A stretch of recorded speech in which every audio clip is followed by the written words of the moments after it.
Hello believe learning institute family members, my self Reshma देवानी। हम लोग कर रहे हैं 12 स्टेट का रिवीजन मैराथन, जिसमें हमने करंटली चालू किया है चैप्टर 8 मार्केटिंग, ओसीएम का चैप्टर 8 मार्केटिंग। लास्ट क्लास में मैंने आपको introduction about the marketing chapter दिया। उसके बाद मैंने आपको ये कंसेप्ट समझाया था, कंसेप्ट ऑफ मार्केटिंग, और ये चार्ट मैंने बर्ड आई व्यू दिया था आपको। ठीक है, हमारा इंट्रोडक्शन हो चुका है अबाउट चैप्टर सेकेंड। मैंने पढ़ा दिया introduction of concept of marketing. ये दोनों वीडियोस अपलोड हो चुके हैं, आप देख सकते हैं। आज का हमारा टॉपिक है functions of marketing. What is functions of marketing? जो इंट्रोडक्शन में मैंने आपको ब्रीफिंग दिया था कि एक्चुअली मार्केटिंग में क्या क्या आएगा, तो वो सब चीजें हम डिटेल हेड पॉइंट वाइज पढ़ेंगे। ये आता कहाँ है? ये सारे कंसेप्ट जो बोर्ड पे लिखे ये ऑलमोस्ट लॉन्ग आंसर्स में आते ही है। ठीक है, ऑप्शन में या तो शॉर्ट आंसर्स में आते हैं। तो एक एक करके हम देखते हैं।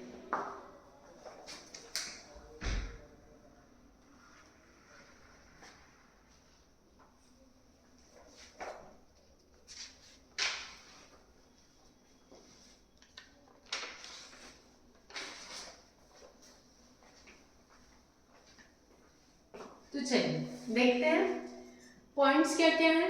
फंक्शंस ऑफ मार्केटिंग में marketing research, buying and assembling, market planning, product development, standardisation and grading, packaging and labelling, branding, customer support service, pricing of product, promotional channels, transportation, warehousing. ये मैक्सिमम 12 पॉइंट्स है। ये 12 points में से आपको कहाँ पूछ रहा है ये क्वेश्चन? ज्यादातर ये लॉन्ग आंसर में आते हैं, बट अगर लॉन्ग आंसर में आता है तो हम 8 to 10 पॉइंट्स लिखते हैं, क्योंकि हमने वीडियो अपलोड कर चुकी हूँ मैं, जिसमें मैंने लिखा है how to write an answer according to marking. ये इंट्रोडक्शन आएगा, डायग्राम आएगा, डेफिनेशन आएगी, उसके बाद हेड पॉइंट्स आते हैं।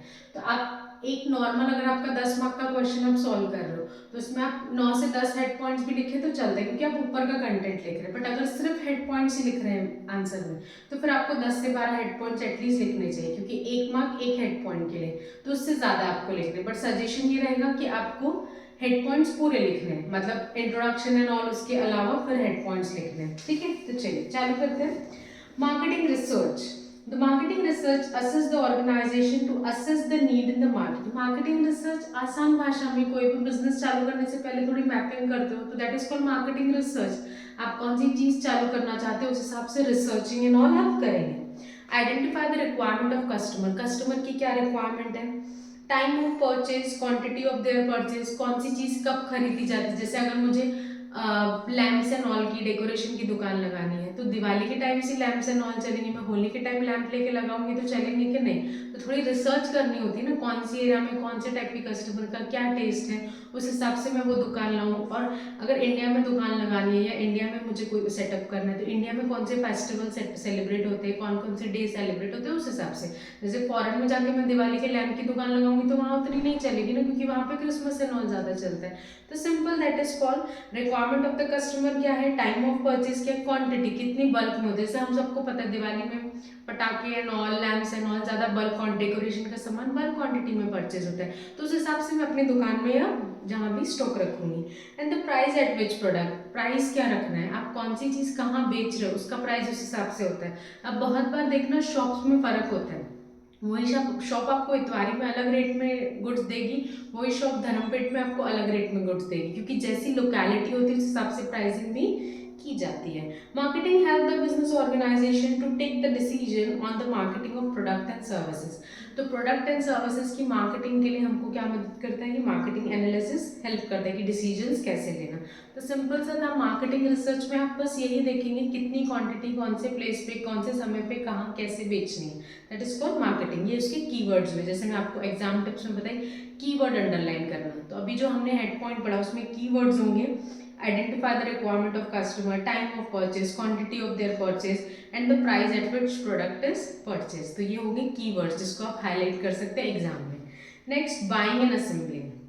बाइंग एंड असेंबलिंग मतलब the function is related to purchase of raw material. Suppose आप कुछ बना के बेच रहे हो, जैसे मैं वुड खरीद के फर्नीचर बना के बेच रहे हो, तो मेरा रॉ मटेरियल क्या होगा? वुड, लकड़ी, from various process and to bring them at one place. जैसे मेरा काम है असेंबलिंग का, जैसे हमको लगता है कि अगर कोई भी कार बनती है या कोई बाइक या टू व्हीलर बनती है, तो क्या एक ही फैक्ट्री में सब चीज़ें बनती है और वहीं असेंबल होता है? नहीं, एक गाड़ी में आप टू व्हीलर ले लीजिए या कार ले लीजिए, छोटे बड़े बहुत सारे नट बोल्ट्स पार्ट्स होते हैं जो अलग अलग जगह से बनाए जाते हैं। तो उन सब जगह से उसको एक जगह लाना, असेंबल करना, पूरा बनाना और फिर बेचना, रेडी टू सेल करना, that is called assembling. Further processing and production. This function is more important because quality and price of raw material fix the cost. अब सिंपल सी बात है, मैं जहाँ जहाँ से जितना जितना सामान लाऊंगी मेरे पास आएगा, उसकी कॉस्टिंग निकलेंगी कि मुझे इतने में आया, तभी तो जाके मैं फाइनल, सपोज एक्टिवा की असेंबलिंग कर रही हूँ, जब मैं पूरे पार्ट्स हर जगह से मंगाऊंगी, उसकी रिकॉर्डिंग करूंगी, कॉस्टिंग लिखूंगी, उसको असेंबलिंग करूंगी, तब तो मैं डिसाइड करूंगी ना कि मार्केट में एक्टिवा कितने पे बेचनी है। तो ऐसी कॉस्टिंग की जाती है। तो बाइंग एंड असेंबलिंग बहुत इंपॉर्टेंट फंक्शन है, क्योंकि बाइंग एंड असेंबलिंग, बाय मतलब रॉ मटेरियल या पार्ट्स को खरीदना और उसको जुड़ा के फाइनल प्रोडक्ट बनाना। मैं आपको गाड़ी का एग्जांपल दे रही हूँ, आप गेहूं चावल अनाज का भी एग्जांपल ले सकते हो। आपने खेती से मंगाया, उस पर पॉलिशिंग एंड ऑल करी, चावल पे पॉलिशिंग होती है, दाल पे होती है, उसको बोरों में पैक किया, उसका ट्रांसपोर्टेशन कॉस्ट, तो ये सब मिलाकर ही डिसाइड किया जाता है कि कॉस्टिंग कितनी पड़ेगी। ठीक है, तो हमने दो फंक्शंस पढ़े, marketing research, buying and assembling. Marketing research का कीवर्ड, कितने टाइम पे कितनी क्वांटिटी कौन से प्लेस पे क्या कौन से प्राइस पे बेचनी है। बाइंग एंड असेंबलिंग का कीवर्ड क्या है, बाइंग एंड असेंबलिंग डिसाइड करते हैं कि कॉस्टिंग ऑफ द प्रोडक्ट क्या होगी। Third, market planning. This function is concern with preparing the outline of the market plan and strategies to accomplish. अब market planning में प्रोडक्ट तो रेडी हो गया, तैयार हो गया, जैसे सपोज आपने एक्टिवा गाड़ी तैयार कर ली या आपने गेहूं चावल के बोरे रेडी कर ली, कौन से मार्केट में जाके बेचना, उसकी मैपिंग करनी पड़ती है। The objective of the organization, market planning means defining, determining, organizing the marketing aim. हमारा एम क्या है, मतलब जब मैं कोई प्रोडक्ट बेच रही हूँ, सपोज चलो एक्टिवा ही ले लो, इजी रहेगा। टू व्हीलर, आप लोग सब टू व्हीलर से आते जाते होंगे, तो टू व्हीलर दिमाग में ज़्यादा फिट होगा। अब टू व्हीलर एक्टिवा असेंबल हो गई, अब इसका शोरूम कहाँ खोलना, कौन से आउटलेट पे कितने एक्टिवा के प्रोडक्ट मुझे रखने हैं, तो ये सब चीज़ों की मुझे मैपिंग करनी पड़ेगी। And preparing strategy to achieve those aims and objective. क्या टारगेट रखा गया है कि जैसे दशहरे मॉल में लोग गाड़ियाँ ज़्यादा लेते हैं, तो क्या टारगेट रखा गया कि इस दशहरे 1 लाख एक्टिवा बिकनी चाहिए, तो उस हिसाब से मैपिंग होगी कौन से आउटलेट पे कितनी एक्टिवा डिस्प्ले में रखनी है, इतना इतना टारगेट पर्सन्स को दिया जाएगा कि ये आपको ये टाइम पे बेचना है। ठीक है, तो हमने 3 पॉइंट पढ़े, marketing research, buying and assembling, market planning. Market planning is simply strategy banana, mapping करना कि क्या आपका एम है, उस हिसाब से आपको प्रोडक्ट बेचना है। नेक्स्ट है product development. Every business organization is required to develop its product to suit the need of customer. इसमें एक्टिवा का भी एग्जाम्पल ले सकते हैं। एक्टिवा गाड़ी जब से आई है तब से अब तक के 2G 3G 5G 6G, अभी करंटली कौन सी चल रही है मुझे नहीं पता, तो ऐसे क्या होता है, ये अपडेट्स किए जाते हैं। प्रोडक्ट को डेवलप क्यों किया जाता है, क्योंकि कस्टमर की डिमांड है। क्या किया जाता है, पूरा इंजन विंजन थोड़ी चेंज किया जाता है, बट बाहर से चेंज किया जाता है, स्पीड एंड फीचर्स जो भी सारी चीज़ें, वो जैसे कार है, कार के मॉडल्स होते हैं, अपग्रेड मॉडल्स आते जाते हैं हमेशा। तो इन सब में क्यों आते हैं ऐसे, क्योंकि प्रोडक्ट को डेवलप करना जरूरी है, क्योंकि क्या होगा, कस्टमर नहीं तो बोर हो जाएगा, क्योंकि कस्टमर एक्सपेक्ट कि उसको वैरायटी चाहिए। भले आप वो एक गाना चलते हैं ना, नए पैकेट में बेचे तुमको चीज़ पुरानी, फिर भी दिल है हिंदुस्तानी, वो एक शाहरुख खान का गाना है। तो आपको भले पैकेजिंग आप चेंज करो, बट कुछ ना कुछ तो नया लाके दो। डेयरी मिल्क खाते होंगे बचपन से, मैं खाती हूँ, ठीक है। तो डेयरी मिल्क सिंस मैं जब से खा रही हूँ टिल अपडेट, कितने उसमें पैकेजिंग, फ्लेवर्स एंड ऑल। पहले तो सिंपल सी आती थी, इतनी सी 5 और 10 रुपए वाली, जिसमें प्लेन डेयरी मिल्क आती थी रेक्टेंगल शेप में। अब तो Dairy Milk Silk, fruit and nut and so on, बहुत सारे आ गए आजकल। अब गिफ्ट शिफ्ट बांटते रहते, तो उसमें आप देखते ही होंगे। तो ये है डेयरी मिल्क, चॉकलेट ही है, बट उसमें कितना डेवलपमेंट किया गया, क्यों किया गया है, क्योंकि हमको मार्केट में टिकना है। जो नई चेंज होते हैं वो मार्केट में टिकते नहीं है। इसका एग्जांपल है नोकिया कंपनी। नोकिया मोबाइल, जब मोबाइल हमने पहली बार देखना शुरू किया, वो डब्बा मोबाइल तब, बट नोकिया मार्केट से वैनिश हो गई। क्यों वैनिश हो गई, क्योंकि उसने कस्टमर्स के हिसाब से खुद को चेंज नहीं किया। Most of the customer prefer to buy better and attractively design product. जैसे इसका बहुत अच्छा एग्जाम्पल है तीज त्यौहार पे, दिवाली होली पे हल्दीराम वाले कुछ नहीं करते हैं, चॉकलेट्स एंड ऑल की अच्छी डेकोरेटिव पेंटिंग, दिया थाली, उसको डेकोरेटिव पैकेजिंग करके बेचते हैं। रहती थाली और दिया ही है, चॉकलेट्स ही है, मिठाइयाँ ही हैं, बट उसकी पैकेजिंग वो लोग इतनी अट्रैक्टिव करते हैं कि वो हमको लेने पे हम मजबूर हो जाते हैं। तो है तो वही चीज़, बट पैकेजिंग चेंज करना, कुछ तो भी कस्टमाइजेशन करो जिससे आपका कस्टमर क्या। और आजकल तो शो ऑफ का ज़्यादा जमाना है, कुछ भी चीज़ हो, खाने से पहले, पहनने से पहले, घूमने से पहले हम अपडेट कर लेते हैं अपने सोशल मीडिया पे। तो आजकल तो और ज़्यादा चीज़ें हैं कि डेकोरेटिव होना चाहिए, अट्रैक्टिव होना चाहिए, अच्छा दिखना चाहिए, फैंसी दिखना चाहिए। तो ये सब चीज़ें मार्केटिंग स्ट्रेटजीज में आती है कि आपको प्रोडक्ट को वैसा डेवलप करना पड़ेगा। Good and attractive design of the product also increase its turnover. Simple सी बात है ना, आप जितना अच्छा प्रोडक्ट रखेंगे, जितना डेवलपमेंट करेंगे, उतना टर्नओवर यानी आपका सेल्स बढ़ेगा, जितना बिकेगा उतना प्रॉफिट आप कमाएंगे।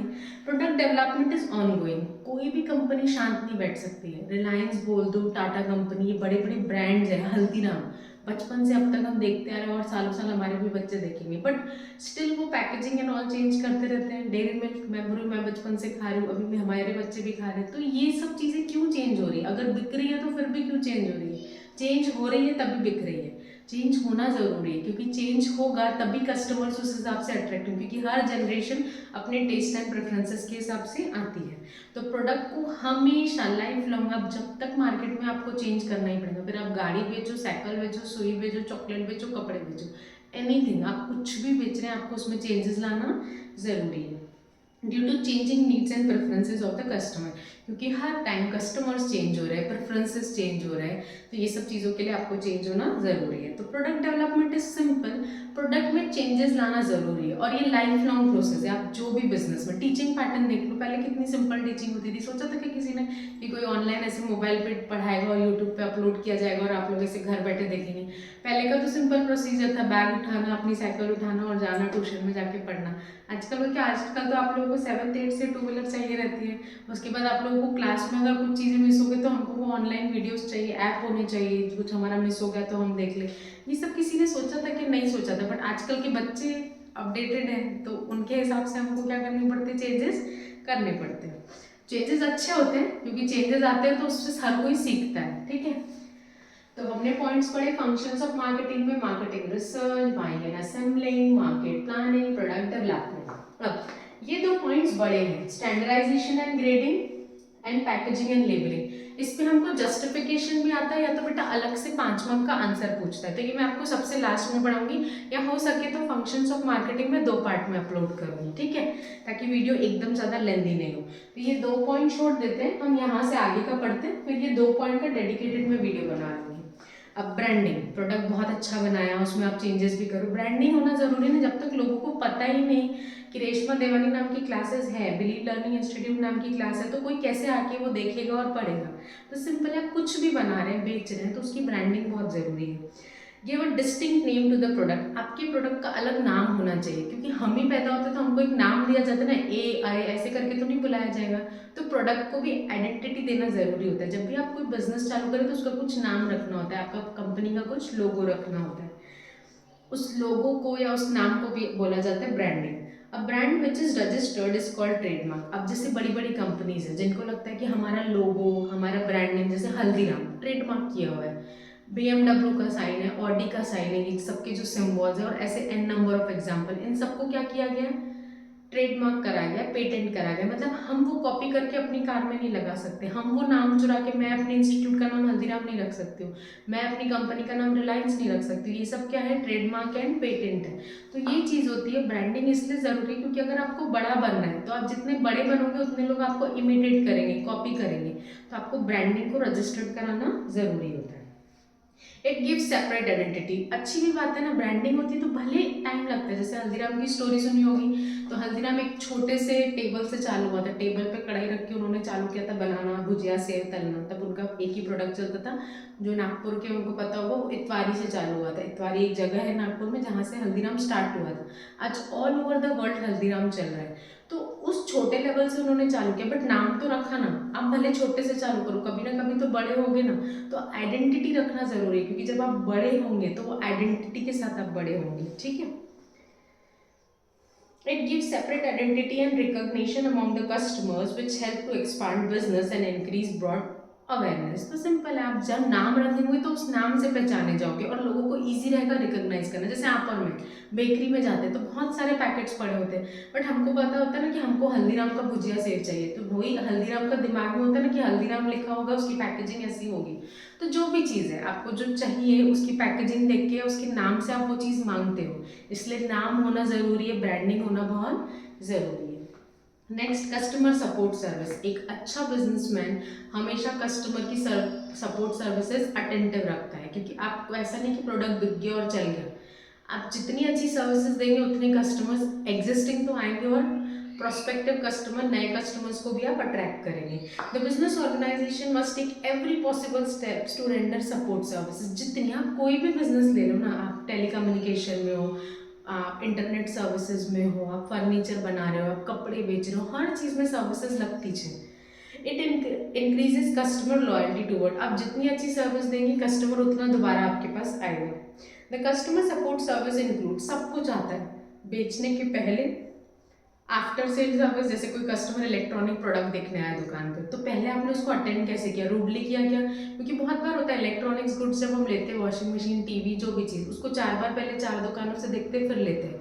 अब पहले इंप्रेशन में से आपको लेना है कि नहीं लेना, आप ऐसे रूडली बात करोगे तो वो आएगा ही नहीं। That is called pre sale service. बेचने के पहले आपका एटीट्यूड कैसा है, बेचने के बाद घर पहुंच गया, आपके यहाँ से कोई इंस्टॉलेशन के लिए नहीं आ रहा है, या लग गया 4 दिन में कुछ खराबी आ रही है, फंक्शन समझ में नहीं आ रहा। बहुत बार होता है पहली बार वॉशिंग मशीन आती है, पहली बार टीवी आती है, हमको नहीं समझता कैसे चलाना।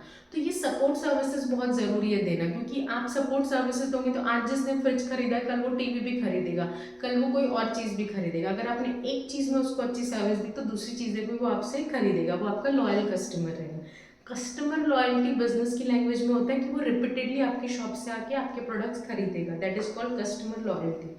The customer support service include pre sale, after sale, customer helpline, कभी फ़ोन पे भी चीज़ें बता दी जाती है, technical assistance, product demonstration, product बहुत बार होता है चला के दिखाया जाता है, टीवी, वॉशिंग मशीन, इन सब में आपके घर आके आपको एक बार डेमो दिया जाता है, तो ये सब चीज़ें भी करनी चाहिए।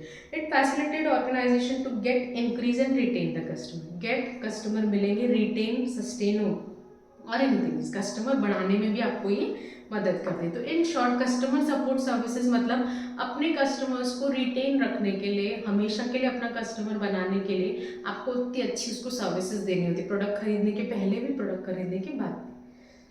तो हमने ये कौन कौन से पॉइंट कवर किए, marketing research, buying and assembling, market planning, product development, branding, customer support services. 9th, pricing of the product. कैसे डिसाइड करना कि प्रोडक्ट का प्राइस क्या रखोगे, कम रखोगे कि ज़्यादा। एकदम लो रखोगे तो लोग समझेंगे चीप क्वालिटी प्रोडक्ट है, एकदम ज़्यादा रखोगे तो हम जैसे इंडिया की बात कर रहे हैं तो इंडिया में मेजॉरिटी पॉपुलेशन मिडिल क्लास है, तो सब कोई आपका इतना महंगा प्रोडक्ट अफोर्ड नहीं कर पाएंगे ना। तो कैसे डिसाइड करना कि प्रोडक्ट की प्राइसिंग कैसे रखना, तो देखिए, fixing the price of the product is an important and challenging function. सबसे इंपॉर्टेंट एंड चैलेंजिंग होता है कि प्रोडक्ट का प्राइस क्या रखोगे, क्योंकि प्राइस पे ही डिपेंड करेगा कि प्रोडक्ट कैसे बिकेगा। While determining the price of the organization is required to consider several factors. अब मेरा प्रोडक्ट बस बिकना चाहिए तो मैं कुछ भी प्राइस रखूँ नहीं, सिंपल है। पहले तो मैं देखूंगी ना मेरे को कितने में आया, क्योंकि मेरे को आए ही 10 में और मेरे को लगता है ज़्यादा लोगों ने खरीदना चाहिए तो मैं उसको 8 में बेच दूँ, तो मैं नुकसान तो नहीं करूँगी ना। कोई भी बिजनेसमैन धंधा करने बैठा अपने जेब से पैसे देगा नहीं। तो क्या क्या चीज़ें डिसाइड करनी, ये इसके कीवर्ड्स है। कॉस्ट, मेरे को कितने में पड़ा।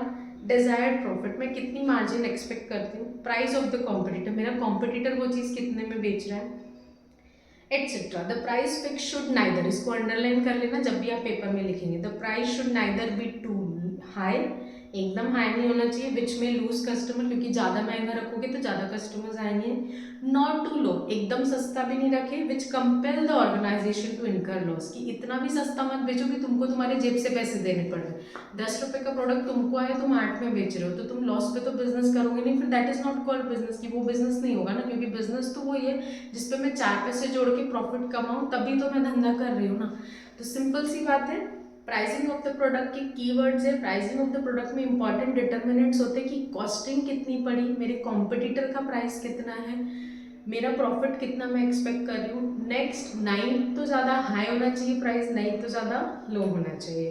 तो ये था pricing of the product. Next, promotional channel. Promote करना बहुत ज़रूरी है। आजकल तो सोशल मीडिया पे हर चीज़ अपलोड हो जाती है। छोटी छोटी दुकानों के भी इंस्टाग्राम अकाउंट बने हुए, फेसबुक अकाउंट बने, ज़रूरी है, क्योंकि मैंने बोला ना, कस्टमर चेंज होंगे तो आपको चेंज होना ज़रूरी है। आजकल लोग सोशल मीडिया, पहले लोग न्यूज़पेपर ज़्यादा पढ़ते थे तो उसमें ऐड जाती थी। आजकल लोग क्या करते हैं, रस्तों से ज़्यादा तो होर्डिंग्स ज़्यादा देखते हैं। उसके अलावा सोशल मीडिया पे हर छोटी छोटी दुकानों के भी हमको एड्स एंड ऑल ये सब चीज़ें दिखते हैं। That is called promotional channels. The process of conveying the customer information of the product, their features. आपके कस्टमर को आपके प्रोडक्ट के बारे में पता होना चाहिए ना, कि आप नया प्रोडक्ट लेके आए हैं, उसके क्या फीचर है, उसके प्राइजेस क्या है, यूजेस क्या है। तो उसके लिए आपको प्रमोशनल चैनल यूज़ करने पड़ेंगे, या तो न्यूज़पेपर, जो भी आपको मीडिया है जिसमें आप प्रमोट कर सकते हैं। Including them to buy the product is called promotion. तो सिंपल है, आपका प्रोडक्ट की इन्फॉर्मेशन आप कस्टमर को दे रहे हैं, that is called promotion. Personal selling advertisement, newspaper and all में देखना, आपके घर पे आते हैं, पूछते हैं आप कौन सा न्यूज़पेपर यूज़ करते हैं। अगर वो कोई और कंपनी का होगा तो बोलेंगे ये यूज़ करके देखिए, हम इतने रुपए में आपको न्यूज़पेपर देंगे, हमारे न्यूज़पेपर में ये कॉमिक मैगजीन भी आती है, ये प्रमोशनल चीज़ें भी आती है, सो एंड सो। तो सिंपल, हमारे घर में वो, मैं हमेशा ये लाइव क्लास में भी एग्जाम्पल देती हूँ, वो करीना कपूर की आदत है ना, आपके टूथपेस्ट में नमक है, वो नॉक नॉक करते हैं, आपके घर में एंट्री लेंगे और पूछते हैं आपके टूथपेस्ट में नमक है, आप कौन सा टूथपेस्ट यूज़ करते हैं। तो ये that is called promotional channel. या तो आप डोर टू डोर जाके करिए, या तो सोशल मीडिया एंड ऑल पे भी प्रमोशन कर सकते हैं। Are the important tools for promotion. Promotional activities increase, जितना आप प्रमोशन करेंगे उतना आपका ब्रांड अवेयरनेस। बट सिंपल सी बात है, अपना घर जला के प्रमोशन नहीं करना है, आपका बजट कितना है उस हिसाब से प्रमोशन कीजिए। वैसे सोशल मीडिया फ्री होता है, आप अपने चैनल पे एक अकाउंट बना के अपने व्हाट्सएप पे पोस्ट कर दे तो उससे भी बहुत सारे कस्टमर्स आपके अट्रैक्ट हो जाते हैं। आजकल ये इजी वे ऑफ प्रमोशन है, ठीक है। नेक्स्ट है डिस्ट्रीब्यूशन, आपके प्रोडक्ट का distribution. The activities which are related to movement of finish goods, आपका गुड्स बनने, ये हमने वेयर हाउसिंग कंसेप्ट में पढ़ा था। गुड्स बनने से लेकर बिकने तक के टाइम होता है, तो उस टाइम पीरियड में हम गुड्स को वेयर हाउस में रखते हैं, बट जब जब जिस जिस कस्टमर को चाहिए हम वेयर हाउस से वो पहुंचाते हैं, that is called distribution. To the door step of customer are called distribution. क्या क्या आ जाता है, इट कंप्राइजेज ऑफ। डिस्ट्रीब्यूशन में आपको क्या लगेगा, प्रोडक्ट को बांटने के लिए आपको कौन कौन सी सर्विसेज लगेगी, ट्रांसपोर्टेशन, ऑर्डर प्रोसेस करना, कि मेरे को इतने इतने ऑर्डर आए वो रिकॉर्डिंग करके रखूँ, उस आउटलेट पे कितनी गाड़ी भिजवानी, मटेरियल हैंडलिंग, आप कौन से टाइप का प्रोडक्ट बेच रहे हो प्रॉपर हो। जैसे आप कांच की चीज़ें अगर बेच रहे हो तो प्रॉपर उसकी लोडिंग अनलोडिंग होना चाहिए, नहीं तो टूटने वगैरह का डर होता है। वेयर हाउसिंग, प्रॉपर स्टोर करके रखूँ जब तक बिकता नहीं है। इन्वेंट्री कंट्रोल, हमेशा स्टॉक में आपको प्रोडक्ट होना चाहिए। ऐसा नहीं कि आपको कस्टमर का कॉल आया इतने डब्बे भिजवा दो, आपके पास गोडाउन में स्टॉक ही नहीं है, ऐसा नहीं होना चाहिए। मार्केट फोरकास्टिंग, आप कौन सा प्रोडक्ट बेच रहे हो उसकी फोरकास्टिंग रहती है कि आने वाले महीनों में इतना इतना बिकेगा, तो मैं इतना इतना मैन्युफैक्चरिंग करके रखूँ। The importance of distribution mostly depend on the type of product. तो सिंपल है, कौन से टाइप का प्रोडक्ट बेच रहे हो उस हिसाब से आप करोगे। जैसे आप डेली नीड्स का सामान बेच रहे हो, गेहूँ चावल दूध दही, तो इसका तो स्टॉकिंग हर डे के हिसाब से होता है।